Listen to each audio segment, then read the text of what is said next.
Bitch, Tell the Truth Monday officially begins now. Like I said, no excuses. It is Tell the Truth Monday. We're going to do just that. The quote that I would point you to would be the Keishon Butte post-game quote where they asked about the hurricane. He's like, I got to be honest, man. We just got our ass kicked. I mean, that is exactly what happened. So we're not going to engage with any of the insinuating circumstances or anything around the circle. We're going to look at what happened on the field and break it down. Before we get into like our specific kind of views of the film, I think that my takes start here, Jake. Why in the world do the UCLA Bruins look so much bigger, stronger, and faster than you when you've had top 5 recruiting classes 3 years in a row? I believe it is now. It was a sad sight. LSU got outcoached.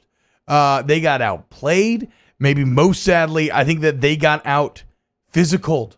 I mean, it was pathetic by the game's end. UCLA were the bullies. You were the bullied. For the second year in a row, everything that we gave them the benefit of the doubt on in the offseason, we were wrong to do so, right? The offensive line, way worse than I thought, just as catastrophic as everybody was, as a lot of people were out there saying. The D-line, kind of as a function of that, not nearly as good as I thought. Had some success, but UCLA completely wore them down and took over by the end. The coordinators were just as inexperienced as their resume said. The linebackers were an even bigger concern than I thought. And I mean, it could go on and on and on. Did you mention the run game there? I did not mention the run game. I tweeted this last night, though, after watching that film. If you were to put together a montage of all of LSU's rushing plays, it is, and I am not being hyperbolic, it is not an exaggeration to say that it would be the worst run blocking montage on the entirety of the internet. I mean, it is unbelievable how sad the LSU rushing attack was, both in terms of scheme, where all it is just a lazy zone run that just was not working at all, both in terms of scheme and in terms of execution. I mean, I don't know what angles these guys are taking. There's no cohesiveness on the combo blocks. There's so many guys that are getting second level just completely whiffing. I mean, guys whiffing on the line of scrimmage. No push whatsoever. So, no, the run game, hot garbage. And that's what I was going to talk about, was more of what you had dialed up, because the offensive line, I mean, we could sit there, we could have a 3-hour show on their struggles. Now, the running backs didn't play great, but they weren't really given that great of an opportunity either. And you're right, like it was either across the formation zone run or it was same side zone. I'm not a big fan of either one of those, okay? Especially when you have a 225-pound running back in Ty Davis-Price. Y'all have heard me say this a million times. His shoulders should never be east and west. They always need to be north and south. But even with that said, they tried to do that. They tried to go to a same-side zone where he just takes like a step over and then goes downhill. That's still not his game. He's someone that needs to pick up some steam. Like, dot the I one time, right? It's okay to get under a couple of times and hand it off. It's okay to run a stretch. It's okay to run a power, a counter. To your point. And look, I mean, what did UCLA do against you, right? Counter. They had straight up hobo. They had centers pulling, making blocks, dude. But Braden Fajogo DM'd me after tweeting that. He said that, talking about how it's just a horrible run block montage, that and not mixing in no type of gap schemes, whams, traps, or any other run than basic gun zone. Anything would have helped. If that was the case, if they were going to do this basic zone, they were better off lining up under center and running their game that way. Absolutely embarrassing. So between Jake and Braden, those are two NFL guys telling you that. And or even if you didn't feel like you had the backs to be able to get to the edge because John Emery missed a game because of academic issues, even if you didn't feel like that, like I'm surprised you didn't see any kind of jet sweep or any kind of just anything from Trey Paul, just something. Like just something on the edge. Like, think about this. You never one time ran a run play that was meant to be outside the tackles. Not one time in the game. Out of the 25 whatever carries there was. I do not one of my other biggest fears was realized as well. Right? Last week we talked about how would Max and company respond if UCLA just went all out attack style, and they did, and it felt to be wanting. We also touched on the fact that I wanted Jake Peets to make this offense his own, right? I wanted it to feel different. Sure, the core philosophies of Brady's and the foundation upon which Brady made is great to build upon. This, again, felt like somebody trying to imitate a Joe Brady offense, but without the personnel of 2019. There was not the innovation that I wanted to see, and especially in the running game. Like, that's where there was a lot of real estate to be claimed in terms of how you run the ball, and they continue doing the same thing that they've done for the last 2 years. Look, it's going to be a miserable few weeks if you're an LSU player, because nothing you do over the next couple of weeks is going to make anybody say anything nice about you. Not one so you thing. can't really worry about what we're talking about. Oh, you got it. I mean, there's enough to worry about in-house. There's enough to worry about with you and where you go from here. I mean, you got to put the blinders up and try to focus on getting better. And I just don't know how much this team can. Here's a very sobering thought that I keep repeating, but I think it bears repeating. I kept predicting 9-3 this season, right? And that was with a 5-3 SEC. Tough to go 5-3 in the SEC. If LSU were to go 5-3 in conference from here on out, they would finish the season 8-4. After watching this film, Jake, LSU would have to drastically improve to even go 5-3 in the SEC. No, off the tape that we have, I mean, you're exactly right. We sat here kind of before the show. We were talking about some of the schedule that they have left, and certainly we can do it later on in the show. But there's still some games that we thought, okay, well, you're going to be the more talented team. You're going to win those games within the SEC. Now those come into question. And you're exactly right about the next 2 weeks. There's nothing that you can do that's going to impress anybody. If you go out there and win by 70 on Saturday, well, McNeese just lost to Division II West Florida last week, okay? And then you've got a Central Michigan team that only lost by 10 to Mizzou, but it's Central Michigan. Like, you're going to be expected to go out there and dominate that team. But even if you do so, no one's going to give you credit for that. And then you got to go back on the road and you play your first SEC game against Mississippi State, who barely beat Louisiana Tech, had to come back from 20 down to battle of the bottom of the West to beat Louisiana Tech, right? So, again, you might not get credit there. So you're not going to get showered with praise. You're not. It's just not going to happen. So what can you do mentally for you and then you as a team? What can you do to make sure that you're ready to go whenever the schedule does have a team that you might get some credit for beating? And so we keep mentioning the word talent. And certainly from a raw high school recruiting standpoint, LSU is one of the top 5, top 7 most talented teams in the entire country. But here's a really good clip that I found on Twitter from this guy, Late Kick Josh. I think he works for 247, actually, Josh Pate. But here's what he had to say about the disconnect between what you saw on Saturday and LSU's perceived talent. But the real question here is, why did this UCLA LSU outcome, 38-27, why did that stun so many people? And the answer is one of the most misunderstood things in all of college football, and it's talent. Because people get fooled by talent. Talent doesn't win football games any more than a car wins a race. But in some cases, it's our fault. You know, at 24/7 Sports, one of the best and worst tools we have is the team talent composite, which is where you can pull up very conveniently how many star guys are on a team, how many 4s and 5s, and what the rating was, and you think you have defined a team. Now, it's not how the tool is supposed to be used, but that's how a lot of people use it. And so you looked, and you saw all summer long this team in LSU with so much more talent than this team at UCLA was going to go across country, and it doesn't matter because it's week 1. They'll be acclimated, and talent will just win out. No. Talent doesn't win football games anymore, like I said, than cars win races. How do you use the car? Who's in the car? Do you get every mile per hour possible out of that engine? Do you get every mile possible off of those tires? Do you get maximum fuel efficiency? None of that has to do with talent. It has to do with how effectively you utilize the skill. In that case, the machine. In this case, if you watched LSU's football players yesterday, did it look like, for the second year in a row now, they were being utilized to their maximum capability, to their maximum preparedness? And the answer is a clear no. And unfortunately, all that is a metaphor for bad coaching. And there's just no way to escape that. Right now, LSU is like a bit like an F1 car that, you know, it's got the latest tech, Jake, and like it should be set up for success, but The driver's not doing very well, and the pit crew kind of sucks. And the guy making the calls down to the driver isn't reading the track correctly. So it's just, and like I said, there's just no way of getting around it. And if any coaches were to hear this and to get upset or anything, well, then you're not acknowledging the reality of the situation because you looked unprepared. You got out adjusted pretty harshly. And you did not take advantage at all, did not, like he said, maximize the usage of said talent. And before you think it's just me, I mean, here's a Tyrann Mathieu quote.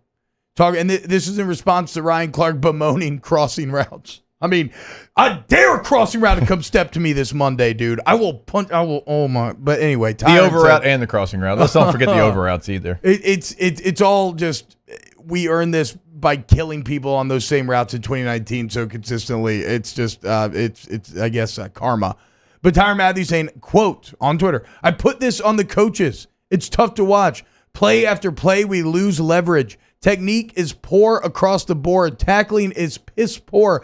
Communication is non-existent. Effort is not up to the LSU standard. When the GOAT speaks in Tyrann Mathieu, that led you to a national championship, the DB that made it to New York, the guy who has gone on to be an All-Pro, a Super Bowl champion, an All-Decade team member. When he speaks, you listen. And so, yeah, coaches, I mean, it's this is on you as much as anybody. Sure, the players got outplayed, they got their ass kicked, absolutely, but you are not maximizing the talent of this team, and that starts at the top. We'll continue to break it down here. Coming up next, just more film talk. We got to talk about Max, get into some more specifics to the game itself. Keep it locked right here on OTB. Welcome back, OTB. Tell the Truth Monday is in full swing. Like we just talked about, talent don't mean anything if you can't develop said talent and put it in the right place to succeed. And this LSU coach staff did not do that at all. Let's talk about the new coordinators a bit here, Jake. I'll start with Durante Jones. It definitely, like the first couple of series, first quarter, really, it felt like, okay, dude, here we go. Punt, 51 yards total in the first 3 series for UCLA. Like, here we go. They got it figured out. What quickly became apparent, though, again, we keep talking about how the disconnect between what we hand-waved away in the offseason, what looks like stark reality here on this Monday. The inexperience of Durante Jones, well, it was felt.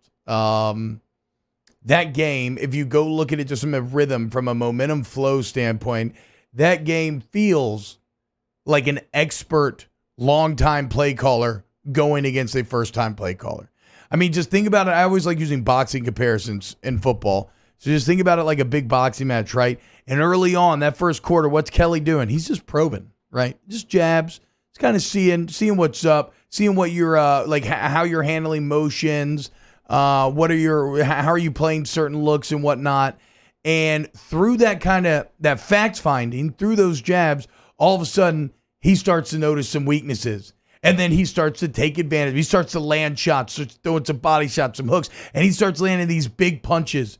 And LSU started to stagger, and they staggered more and more, and then Kelly just got better and better. And by the end of the game, you had a UCLA team that had you so twisted up that it looked like the Bo Pelini defense back from the dead. For all the scapegoating that we did of Pelini in the offseason, the problems appear to run much deeper. And absolutely, Chip Kelly looked like a man who was licking his lips knowing that he was going to get to go against a first-time play caller who then had to try to adjust to his punches. And when LSU would, I felt like he already had counter punches ready for their counters. Yeah, and there's some individual performances that we can lay out too. Guys that were in position that didn't make the play, but to your point, T, I mean, there were some things that they were doing that you could notice up in the booth. Like every time they got in that tight formation, right, when they didn't have anybody out wide, it was like, couple tight ends and everybody was in between the hashes. They were going to run counter or power or some type of a zone run, but it mostly counter out of it. I mean, I think they ran that play 7 times, if I'm not mistaken, right? And you didn't adjust to that. And then there was every time that they would run the jet sweep action, they were running away from the jet sweep. And that's kind of basic, right? You run the jet sweep to get your eyes to go to the jet sweep, and they're going to run back. They did that a number of times as well. And so you're starting to see these tendencies. Whenever you felt like they needed a big play, they were going to run some sort of a tight end over or a crosser. That's what they were going to do. That was their, we need a play, we're going to do it. And Dulcich had a field day with it. Every time he did it, he was open. In fact, there was one time in the red area when they settled for a field goal, if the quarterback sees him, he's wide open. Well, he's going to walk into the end zone again. I felt like Kelly could, if Kelly knew that he could scheme it up to get Dulcich on the linebackers. He could, but it wasn't even really like, give him credit, but it wasn't like it was this scheme that was just out of this world. No, you're right. That's kind of my point. Like, you could see it coming. It was undisciplined play from LSU. I mean, the play action killed LSU. Like you just look at the touchdown right there, which again, from a momentum standpoint, pathetic job by the defense where the offense finally put the drive together. You take the 7-0 lead. Okay, let's go. The momentum's in your corner. You lead the game for 14 seconds when it's all said and done because you give up a long touchdown afterwards. But play that again, Danny. Just look at the entire front seven. Look at all the linebackers. Everybody goes to that run action. I mean, everybody, no discipline. Yeah, and that's Todd Harris right there. That's a safety. You would expect him to be able to recognize that and get into his coverage lane. And look, give credit to Baby Gronk. I see a lot of haters not want to give Dulcich credit. Dulcich that was is a stud. We talked about him all last week. The offensive line and Dulcich, that was their biggest strength, and they showed it. Like we told you, they're not going to be dynamic at the receiver position. And I know 2 receivers caught touchdowns. One, it was only, I think both of them only had 1 catch on the game. But Dulcich was definitely, it was the running backs, the offensive line, and Dulcich was your receiving option. You knew the book on them. You knew going into the game, right? But you still didn't stop it. Like you let a tight end go 75 on you, right? This is just, it's bad recognition. Like you have a safety that's biting way too hard on the play action. And then you've got a safety that goes and tries to bite some ankles when if you just push him out of bounds, you live to play another down. Jake, what did you think about Max Johnson's play? I thought he settled in late, but early in the game, and we said on the broadcast, I was completely stunned that he didn't step up in the pocket more. He was retreating and throwing kind of in a backpedal motion early in the game. And they were bringing cover zero a numerous amount of times, right? They were bringing 6 guys. I mean, they were bringing the house all game long. And once he settled into that, I thought he did a way better job of staying with his throws, stepping up in the pocket, making plays downfield. Early in the game, though, I was surprised. And it looked like he was a little reluctant to run. You know, that was something that he was so good at a year ago. Not even talking about trying to run and pick up yards, but just run around, step up in the pocket, roll to your right, roll to your left. And, you know, obviously there was a couple of throws that Trey Palmer throw right there when they're bringing that cover zero. I mean, literally LSU had 5 guys out in the route and you have 4 to cover, but they bring cover zero and you miss that throw. It's a sure touchdown. I mean, Trey Palmer could have walked into the end zone. There were many sure touchdowns missed because of the pressure of UCLA. And some of this is because of the pressure. You didn't have a lot of time. They're bringing more than you can block. They only pushed the ball down the field one time. One time did you see him push the ball down the field, and that was on the ball. No, yeah, but you got to test it. Yeah, you had Kayshon Boutte 1-on-1 with their corners a bulk of the night because of the coverage that they were playing, and Kayshon and the yards that he did pick up, it was because he's superhuman and he broke tackles and he finished those runs. It wasn't because you hit a shot. That was surprising to me because teams in 2019 they tried to do the same thing to Joe. But what Joe would do is he stood tall in the pocket, and Max did late in the game, but what would he do? He'd throw it up and give his guy a chance to make a play. Even if it was good coverage, he'd throw it to Jamar, let Jamar go take it off the top of the guy's helmet, and it was a touchdown. Like, go back and watch Jamar get Stephon Diggs there in that, not Stephon Diggs, but his brother. Go watch him play in that game, and that's what they did. Same thing against Clemson.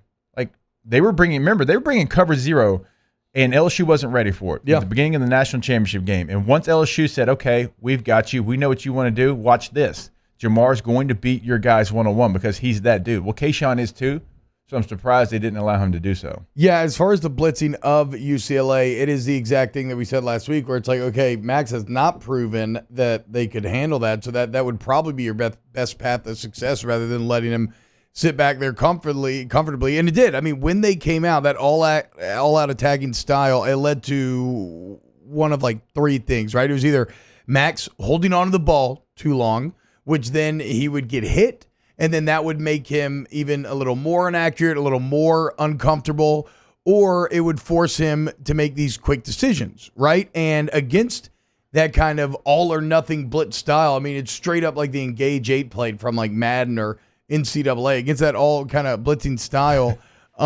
If you make the correct read every time, you will burn them.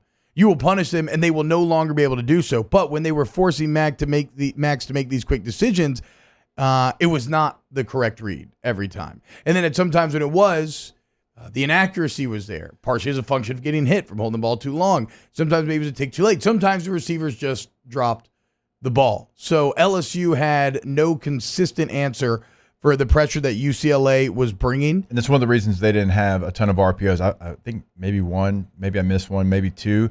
They didn't have the RPOs, and a lot of people asking during the broadcast, why are you not doing that? Because when you're running the blitzes that UCLA was, you really don't have the time to be able to go through that process and get a throw off. LSU was thinking that they would be better suited if they just stood tall in the pocket and tried to deliver those quick slants. Well, and I mean, to your point, wasn't the Trey Palmer missed touchdown in RPO where he was reading, and it was almost like if you could have read it, just everything with Max mentally just felt like it was processing just a tick too late, right? If the throw was a tick earlier, then it's an easier play for the wide receiver, right? If the ball's out a tick earlier, then it gets there.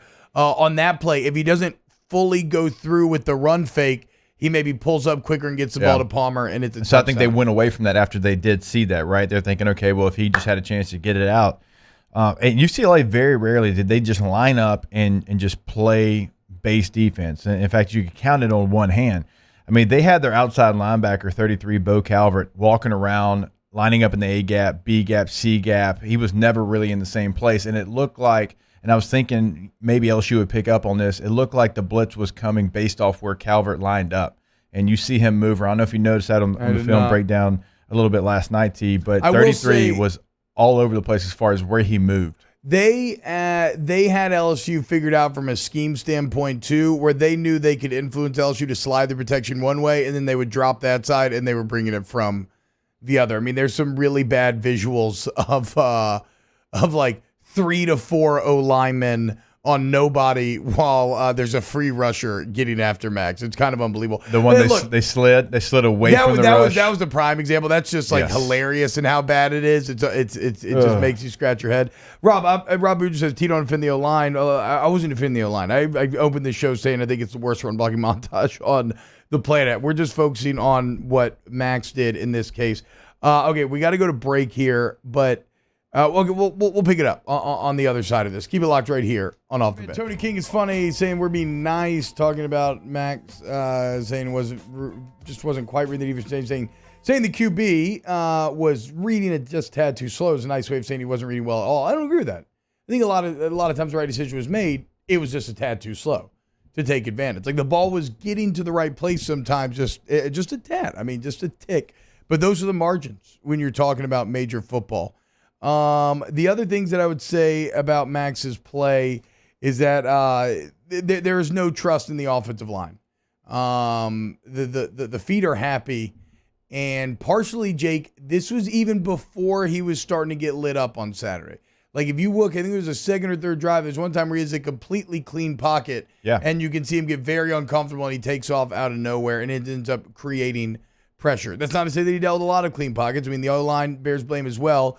But I think even through camp, there's been a developed distrust in the offensive line. And the problem with this is, and why maybe it becomes especially impactful with Max is already, I think accuracy is probably the thing that he struggles most with if you're talking about trying to become an elite quarterback. And when your feet get happy and your footwork's off and the time, like that just exacerbates any accuracy issues that you have. I mean, after the Ricks pick, you had Kayshon Boutte wide open in the end zone to take a huge lead, momentum swing, bad throw. You settle for a field goal. The pick to Cole Taylor, just completely sail it. I mean, and the list goes on. Throws just a little too much here, a little too much there. And so I don't know how they get that fixed, unfortunately, Jake. With the Kayshon touchdown, or the one that looked like it was going to be a touchdown, he was going back shoulder, and Kayshon looked like he was running a comeback. So definitely weren't on the same page on that one. And, I mean, there's a lot of throws we could point to, but you're right. Like early in the game before he got hit, that's what we were talking about so many times on the broadcast, backpedaling and throwing, kind of leaning back when that's just not something we saw a year ago. We saw him in the moment step up in that pocket and be able to deliver a strike, and that's before, again, they really started to play some cover zero. Then once they figured that out, they're like, oh, if he's going to do that on this, let's bring the house and see what he does. Yeah, and it continued, and it only got worse. All right, ton more to break down. Keep it locked right here and off the bench. Look, there's still things that we want to break down in this game, and one of the things that we talked about briefly, but I'm just amazed by the lack of creativity, and it's not only this year, it's really been the last couple of years, is the run design, the running play design and scheme. Even with Clyde, like you can really kind of go back to 19. They ran some ISO, but it was still a lot of just zone runs. Like you didn't see a lot there. Now, you had a first-round running back that had the very unique ability to make anyone miss in any space, right? It could be a tight space, it could be open field, whatever. But when you look at what they've done, I mean, it's the same run play over and over again. It's a zone read. And as a former running back and a bigger back like TDP is, I hated running out of gun. No exaggeration, and maybe I'm wrong here, and the answer's like, oh, well, a couple games ago, but when's the last time you saw an LSU alignment pull? Either the spring game or a scrimmage. I mean, like for real though, right? Like no joke. Like I know we all grew to hate power, but it has its place. Okay, power is not inherently If bad. you don't think it did, look at the power encounters that UCLA ran. Yes, exactly. Huge success. And this is where I get back to this is one of my big disappointments of Pete's here out of game one, Jake, is that they just continue to try to chase this Joe Brady ghost. Like, you got to make the offense your own at a certain time. It worked that year, okay? And if that's how Brady wants to run his running game, that's all well and good. But there's way more creativity to be had when it comes to rushing the ball. And, I don't know. I mean, Fantastic Funky Bunch was asking us, why do we only have one? I don't know. It's 2 years of this now. It's like it's really 3. Yeah. Yeah, 3, but just 1 year it worked. Yeah, exactly. I mean, the most creative they got in 19, but again, you had an elite running back. You had an elite passing game that got everybody on their heels and not on their toes. If it works, it's fine. Yeah. But if it doesn't, you got to change. You got to have something else installed. Look, even when they would be in gun and they'd motion Thaddeus Moss into the backfield and they ran a version of ISO, do that. Like, do that. That's fine. Like, just do something. Yeah, didn't even see any of that. Just do something. And then when Cole Taylor did go to block, a lot of times, like, the rest of the offensive line is just, like, looked like a pillow fight. And if you don't think TDP's the guy that can get to the edge because he's made for in between the tackles, you're out without John Emery in this game. Hey, Corey Kiner's up. I know how athletic he is. See if you can run a stretch. Because that's what UCLA was doing. Yeah. That you mentioned it, right? They're setting you up. They're trying to see what can you do. In the first quarter, UCLA tried to stretch everything out. They tried to get to the edges. They learned quickly, I can't get to the edge against this defense, right? They're too athletic. They're too fast, right? Because I do think LSU was faster on the defense, especially the defensive front. So they tried. It didn't work. Well, what they started to do is you start to stretch it a little bit and then cut back. And then once that had some success but not enough, they said, you know what? Let's bring everybody in. We're not going to be able to be better athletes, but let's see if we can tighten this thing up. And let's see if we can big boy them. And then they did. And then they started gaining the edge because they were just hooking him. I mean, just people kept asking, like, how come we can't keep contained? It's like, well, just because you were getting blocked. Like you said, it was schematically a function of them bringing them in. That's a great call. And then the talent of that UCLA O-line and tight end group took over. They did. And the running backs had a field day. Like Charbonnet was bringing the wood to every defender out there. They beat you up.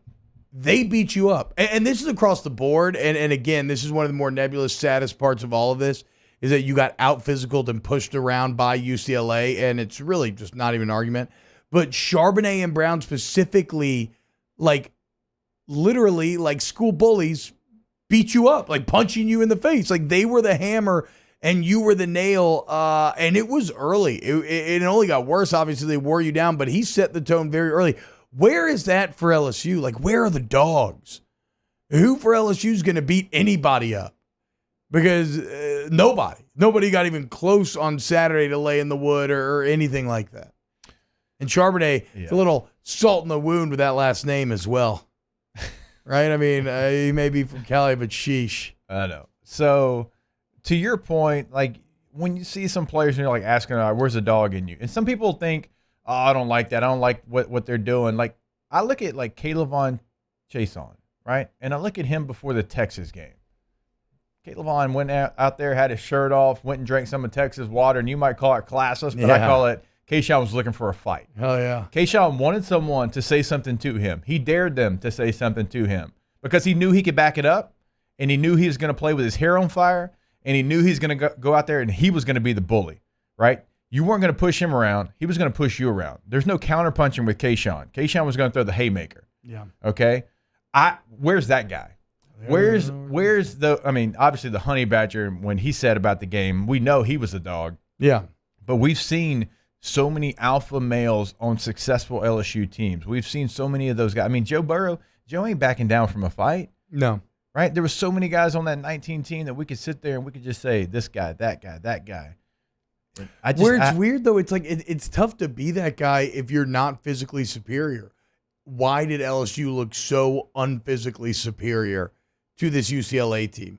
I mean, here's my notes on the offensive line. The offensive line got, and I'm just going to read them verbatim. The offensive line got no push whatsoever. One of the saddest sights I've ever seen. I mean, no one was even slightly good. I've never seen such poor run blocking. I mean, at times, they're just not even hitting anyone. They're just whiffing, bad angles all around. They look lazy. Make mistakes going balls to the wall. They look passive. If you were to make a cut up of the running plays from this game, might be the saddest run blocking mixtape you've ever seen in your life. Didn't have a run longer than 4 yards in the first half. I mean, Liam Shanahan got physically dominated at center. If I'm game playing LSU, I'm putting my nose. If I have any confidence in my nose, I'm putting a head up nose on Liam every single game. Yeah. I don't know what Ed Ingram is doing right now. I mean, half the time he's barely making contact with this guy. And when he does, there's no push. And he's supposed to be your best offensive lineman. I mean, I got clips of Cam Wire getting run over. Really, the guy that probably had the best game was Charles Turner, probably. And he played every position, it felt like. I mean, they put him all over the field. But, like, it's just pass blocking's hard. Pass blocking's really, really hard. You have to be perfect. You have to be perfect. It's like trying to be a DB and cover receiver. It's one of the hardest jobs in all of football. Run blocking is not. No. Run blocking is just about being mean, strong, understanding some basic technique. Run blocking is football fundamentals. It is leverage, low man wins. It is the fullback of football technique. It's like as easy to understand and execute as it gets. You should be able to be a good run blocker if you are a lineman at LSU. That is the bottom line. I don't know if now, what weird upside down we've entered. We're now about to lament the years of throwing the ball that has led to a complete inability of LSU to run the ball. But that's where we're at, kind of, because these guys can't run block, Jake. Yeah. I've never seen anything like it. And also, I'm glad you mentioned Turner there because I brought my depth chart out before the game. Okay, so at left tackle, it's got Cam Wire and it's got Dellinger as his backup. Well, when Cam Wire went out, Charles Turner came in. Yep. At right tackle, it's got obviously Austin Deculus as the 1. It's got Marcus Dumerville as the 2. When Austin Deculus went out, Charles Turner came in. So when Cam Wire first went out, Xavier Hill came out for one play. Yeah. And then Charles Turner came in. So I don't really know the rotation and what's going on. No, Turner's the backup to all 5 and spots. And Dellinger played tight end. Yeah. He tight end for a series, and they tried to go big boy, and it didn't. And they had their most success. They had a 7-yard carry. It was unbelievable. It was crazy, dude. So, like, where is Marcus Dumerville? Like, where's his development? Where is Marlon Martinez? Where's some of the development? Certainly, where's Dellinger at? He missed a lot of camp. He's a freshman. He played tight end. Okay, I get that one, but where's between the many names that we know that were recruited to play tackle here? You have a backup center, and he's done. Yeah. He did. You're right. He did and a guy who developed, credit to Charles Turner. He worked himself into this position. This guy was like 270 last year. When he got here, he was 250. Yes. And so credit to him. But, Jake, to your point, at LSU, one of the premier football programs in America, where you have all these top 5 recruiting classes, where is the O-line? Where are they? I mean, like you said, the backup center that has worked his way up from 250 is your backup tackle? So he's a direct backup to both the tackles and the center? What are we talking about here? What does that mean for the future? I don't know what has gone so wrong in terms of recruiting linebackers and recruiting O-linemen, but it is, I think, overall as in about a porous spot as I can remember. I mean, even the spring when O took over and they had only 8 scholarship O-linemen on that spring roster, your 8 were probably, I think, even more quality than this was, so you were able to mask it a bit more. It's just, I don't know. I'm so disheartened by what you saw out of the offensive line. I'm so disheartened, really, by what you saw out of both sides of the line. Because even the D-line, while they had some success, and they're still pretty, like, they're still good. You can see that I think they'll have some big games this year, and they had some big moments. I mean, one of the only positive plays on the night, it felt like, was Mason Smith early on in that sack, little powerful little rip, like lockout kind of bull rush into a rip and pushes the pocket, ends up getting Ali Gay the sack off the edge. Like, the D-line has some talent, but they're not nearly as good as I thought either.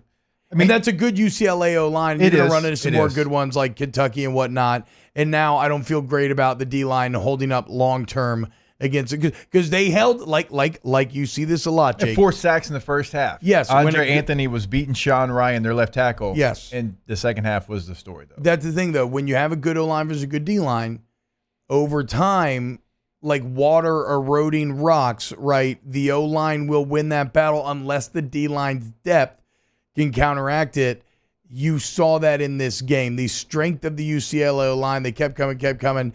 They ended up tiring out LSU. They eroded them down. And as the scoreboard changes, it just completely, they just completely took over by the end of the game. I mean, the push, UCLA's running backs weren't getting touched for 3 to 4 yards downfield. And LSU, again, for the second year in a row, was getting hit in the backfield consistently. Really, the story before the game is LSU going to be able to improve on that? Because teams averaged over 3 yards before contact last year. And I was just thinking, man, too talented, way too talented with who they have.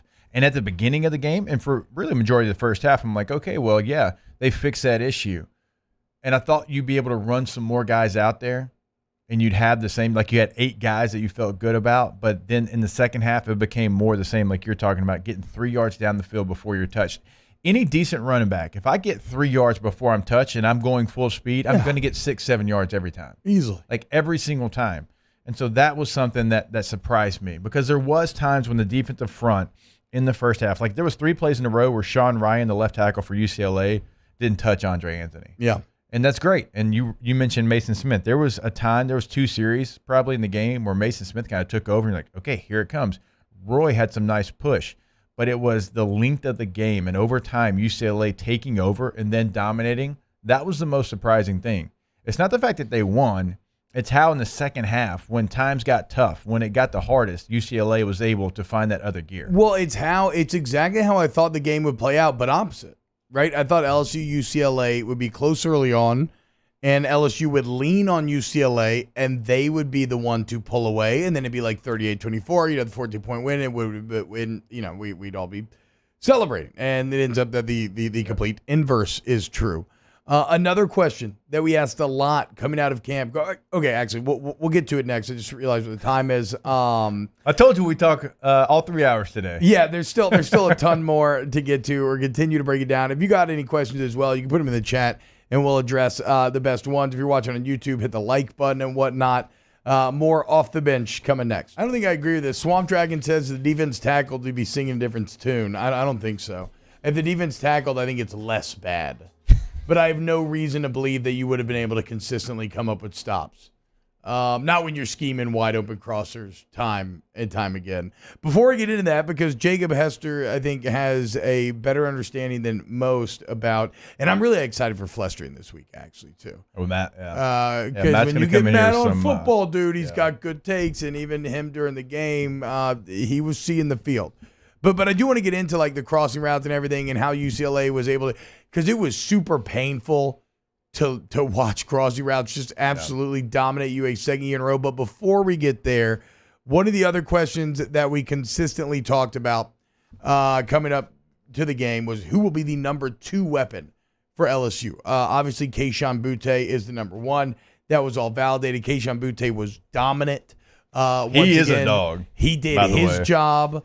I also loved his post-game quotes where somebody tried to set him up with like an excuse of like, do you think Hurricane Ida played at this, being his place and everything? And he's like, nah, I just got to be honest. Like, we just got beat. Like, we just lost. So Kayshawn is a beast. That deserves to be celebrated today.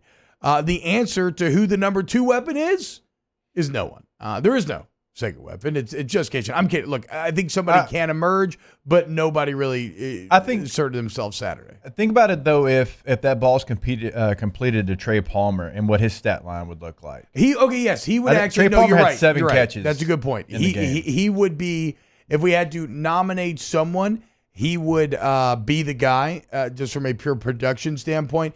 I guess I mean that you didn't have anyone feel like they were affecting the game, right? Like how Kayshawn. It's like, and also we saw Jack Besh early in the game, and he had this nice over route. I texted you. I was like, Besh. He had this nice over route, and there's a difference between a crosser and like an over route. Like a crosser is going to be more shallow, and over route's really going to be where like you run the horn. I wish this is like when I wish we had a telestrator here so I could show exactly what I'm talking about. But the Besh catch, like that's more of an over route. I'm like, oh, they're going to have that every time they want it. And then we just didn't see it again. But I should say we didn't see it from LSU. Yeah.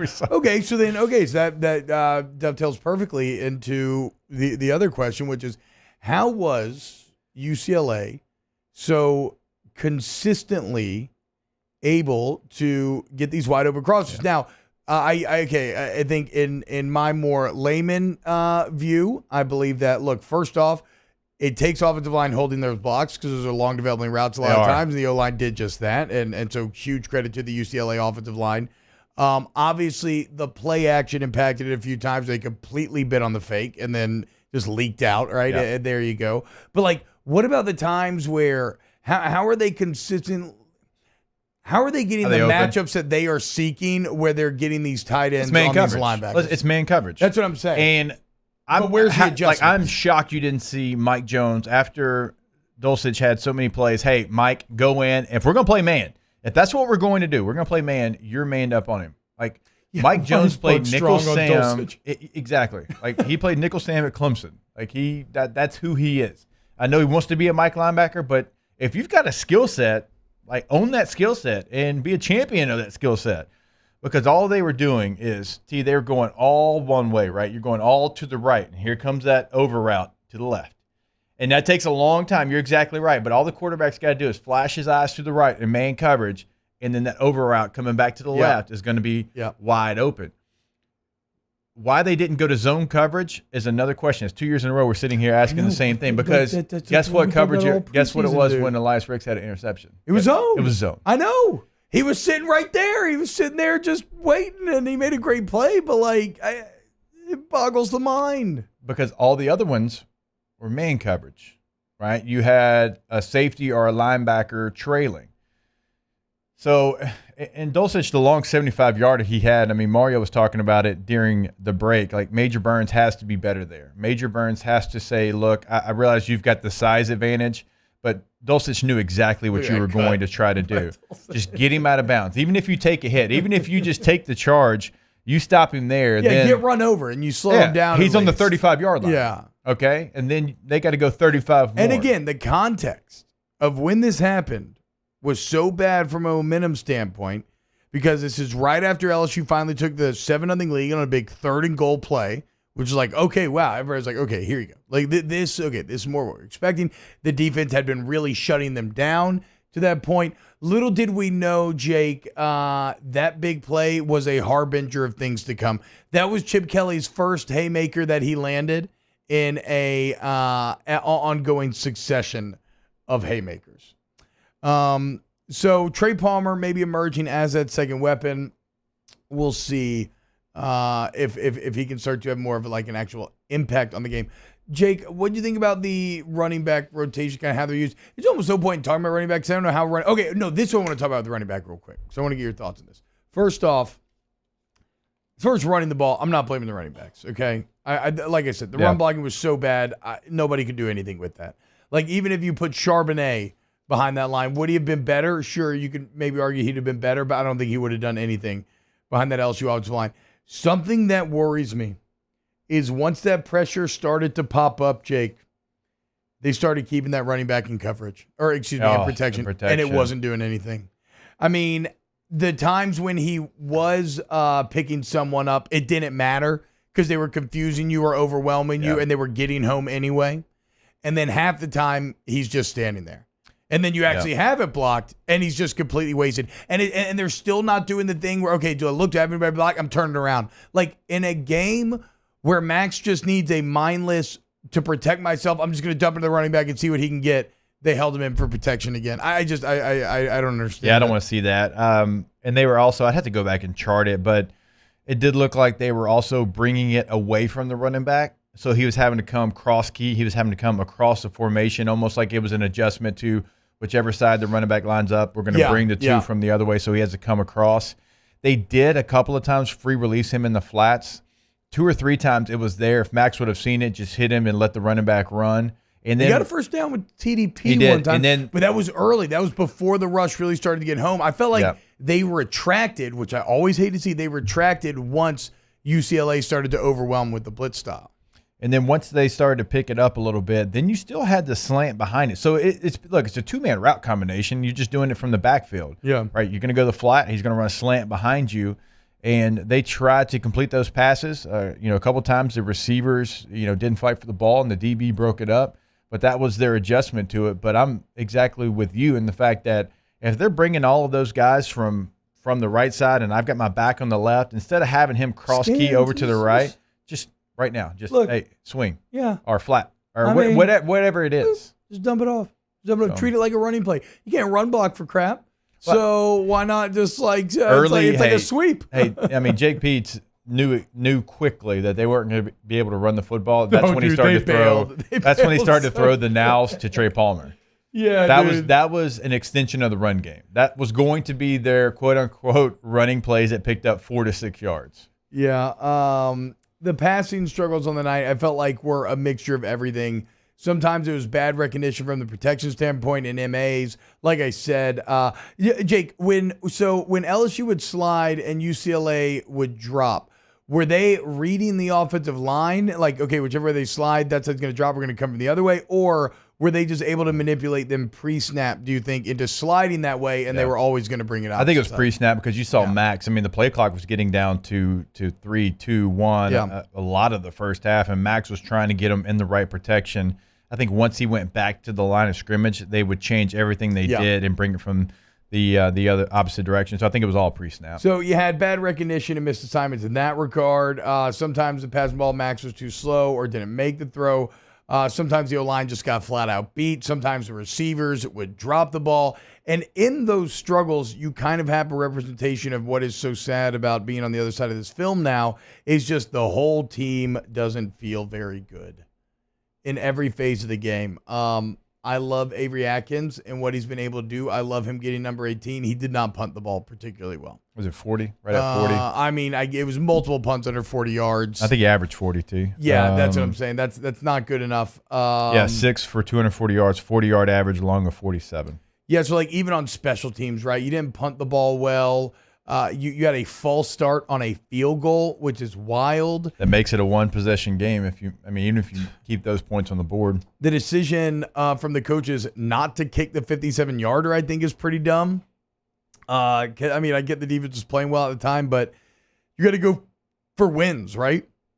And something we gave O a lot of credit for in 19, whether it was like the aggression of the 4th down calls against Georgia, or in 18, or then in 19 about going for it a lot of times. And the new age analytics of what constitutes actual winning football. When you have Cade York going for that 57-yarder, in my opinion, is winning football. When you're down 24-17 and you're in the red zone and you're driving and you have 4th and 2, and granted now Max did the behind the back pass thing, kicking that field goal to go down 24-20 when UCLA is starting to gash you, that is passive. That is not winning football, in my opinion. So, look, every phase of the game didn't look particularly good. I didn't love the game plan. I didn't love the adjustments. And then I didn't love the actual in-game decision-making either. So that's what feels so bad. This is a team that feels kind of not, whatever. In all of college football, maybe they're fine. But, like, in terms of what we thought they were going to be, they are Very bad, Yeah. top to bottom, and it's very tough to see. With so many problems on the list, it's very tough to sit here and predict that you should expect it to get significantly better. Let me ask you what you thought about maybe UCLA now seeing them 2 games. And I'm not giving like, oh, well, UCLA is a good football. They are a good football team, but LSU did so many things that they could have controlled that I don't want to make this sound like I'm saying it was all because UCLA was so good.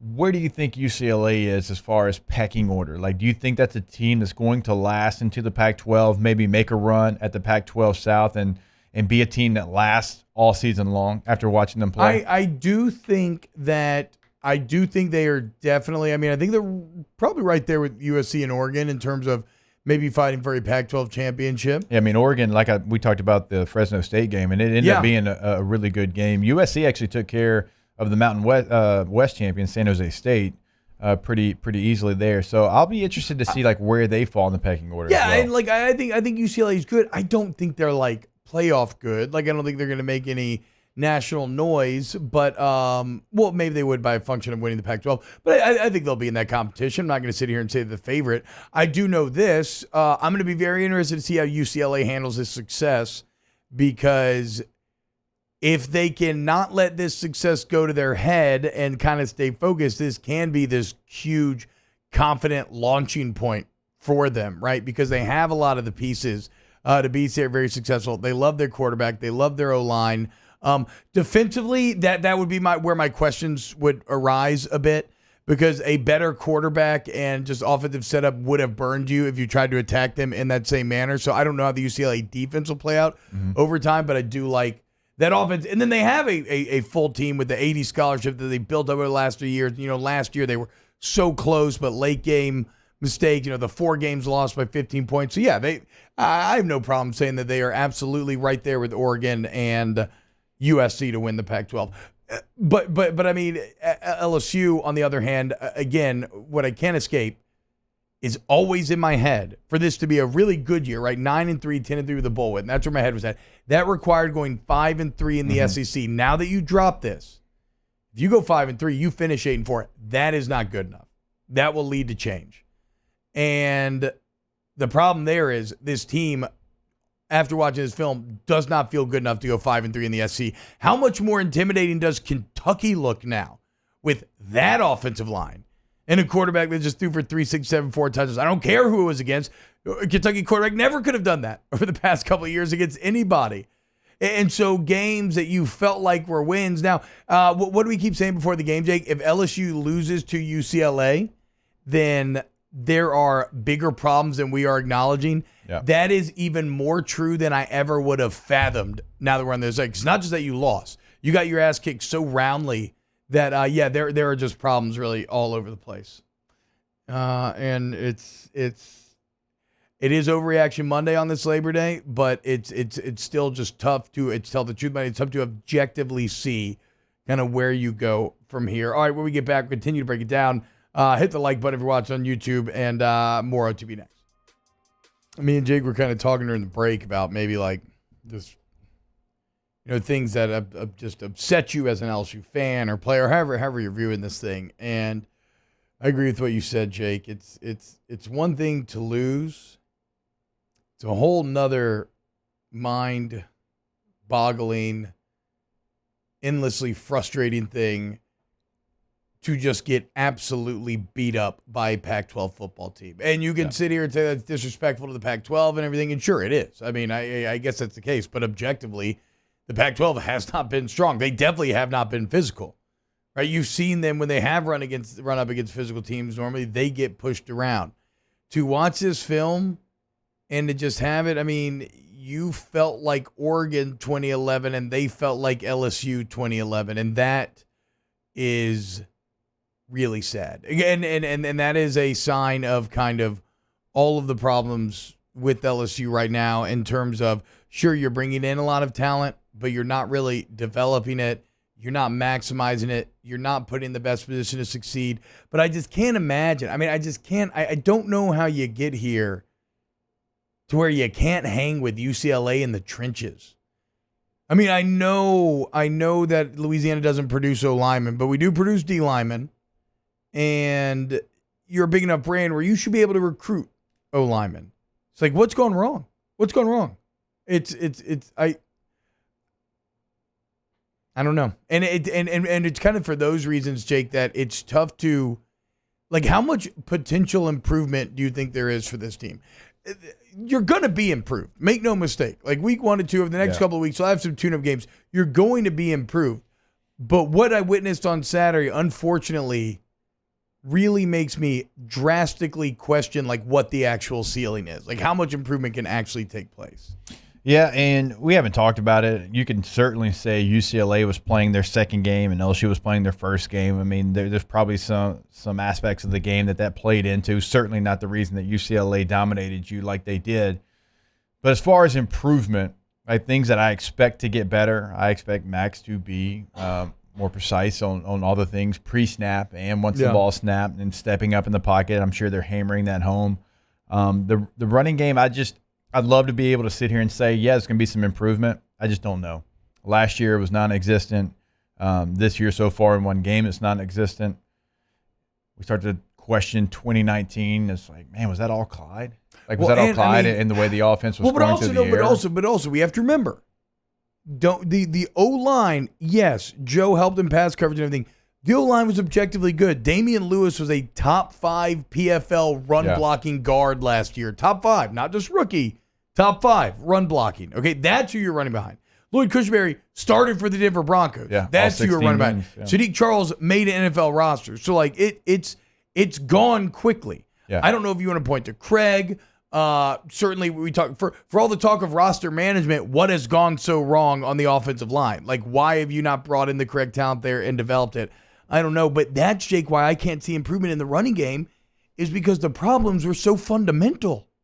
I mean, the technique was awful. Horrible angles, guys putting their head down, falling over their feet. I mean, the amount of times where I saw a combo block where the person did almost nothing to the man on the line of scrimmage and then just missed the linebacker.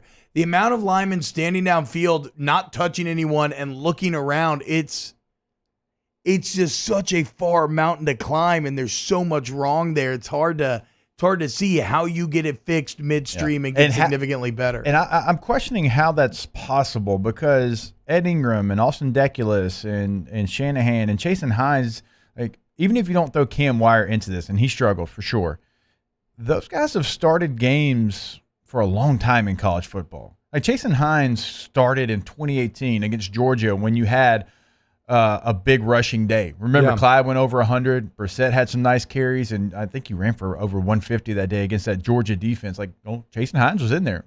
Ed Ingram, right, has been in there before. Deculus was in that same game. Like, the combo blocks, like, how is that possible? Because you've played so much football. You've played so much football with the guy next to you.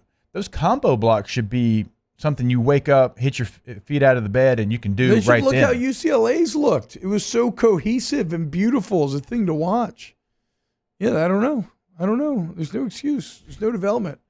And what a weird spot for all these new coaches to be in now, because everybody's immediately on the hot seat. And there's just no getting around that. At LSU, you have to consistently compete for championships. Like we said, if you were to expand to a 12-team playoff, you have to be playoff relevant year in and year out. This is not good enough.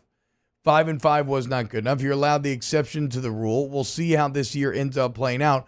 But yeah, there is no ignoring of the reality that everybody is on the hot seat at this point. And it will only get hotter as the season goes on. So again, if you're a coach or a player in that room, you can't be worrying about what everybody else out here is saying. You got to focus in and take care of business for you and what you want to do. And I don't see it getting fixed, but that's up to them, right? I mean, that's up to whether or not they can end up pulling it off. All right, when we get back, we're going to close up hour number 2. We still got our weekend winners to get through, kind of look at some of college football as a whole as well. So keep it locked right here on Off the Bench. Jake, so you asked me a question as we were in the break, and let's try to get into it. So we're all feeling very pessimistic today because objectively the film was horrible and so broken in so many different ways that it's tough to see where you go from here. So how does LSU get better? or where can they get better? So, and we also talked about, in this next game, what can you really do to impress? Well, you got to throw that out the window. You can't worry about impressing anybody or taking some of the heat off this UCLA loss. You just have to go out there and improve on the things that you did not do well. Because if you don't do them in this week, then it's even more trouble than we think. So, obviously, you got to establish the run. You have to gain some confidence in the run game. Your offensive linemen have to gain some confidence. You, within the scheme, have to do more than a zone run. Like, have some things up that look different. And then on the defense side of the ball, like, you're going to get crossers. You're going to get over routes. You're going to get dig routes over the middle of the field. How do you adjust? Do you go into zone coverage and not play man? Because right now, if a team has a really good tight end, they're going to expose you, right? I mean, that's what we saw in this game. And also, like, teams are smart. What are they going to do? They're going to motion a guy to the slot, and he's going to become the tight end. He's going to become the guy who's trying to get on that safety in the slot there where you really struggled. So, what do you do as far as coverages on defense, and what do you do in the run game? For me, offensively, are the two biggest things that I need to see improvement. Even though I'm not going to be impressed probably because of who the opponent is, I just want to see it look different schematically. I do think that, and that's, again, to go back to the talent analogy that we used early on of talent being a car, and are you maximizing your fuel efficiency, like how you're riding the track, like your pit strategy. That's all coaching. And right now, absolutely, there are huge strides that can be made in that regard. I do think that Max will get better as the season goes on. Again, he is inexperienced. It's exactly what we talked about last week. This idea of if I was UCLA, I would throw everything at him, make him prove he could beat it, because he hasn't really proven that, and he still hasn't. I do think that will only improve with more time on task. What worries me a bit is he was inaccurate last year. That inaccuracy still appears to be there. That is maybe the second most important trait, if not the first, along with decision-making. And I like the decision-making. Like, a lot of times he was going, he missed some stuff. Everybody does. But I liked it for the most part. I get worried about trying to improve accuracy mid-season, but in terms of like maybe some of the happy feet stuff that we saw and not trusting in kind of his decision-making to protect him or just being a tick slow, I do think those are all areas that you can improve in. And to your point, Jake, if you give him anything resembling a running game, it will help him. It'll be hugely impactful. Hey, that's something that we probably haven't spent enough time is the lack of running game and how it affects the quarterback. Yes, it's a huge negative. When teams know that you have to throw the ball because you literally cannot gain yards running the ball, I mean, it's making me like almost get chills. Like, I know you can't see him because I got this sweatshirt on, this Tundra, but when you look at the rushing stats, like 25 carries for 48 yards. Unreal. If that's not the most embarrassing thing that you can throw out there on Tell the Truth Monday, and I'm I know shocked they had 25 carries. I know Coach O is that's going to be a point that he has hammered home. Well, then why did they only practice zone read over the offseason? That's going to be my next point. Like,